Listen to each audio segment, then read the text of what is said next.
রাসেলের একটা ইয়া কইতাছি, ঠিক আছে? ধরো আমরা দুইজনে জঙ্গলে ঘুরতে গেছি, একটা আপেল পাইছি, ঠিক আছে? মানে আপেলটা কে খাইবো? হুম। না, যে কোনো একজন খাওয়ার একটা ইয়ে আছে, দুজনে খাইতে পারবো না। তাহলে আমি খেলাম। আচ্ছা, তুই খাইলে।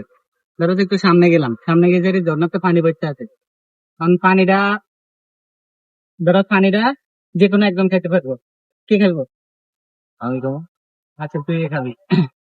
ধরো আমরা হিয়ার একটু সামনে গেলাম, সামনে গেলে একজন মুসি করতে, মুসি মানুষের গোয়া সিলাই করে দেয়।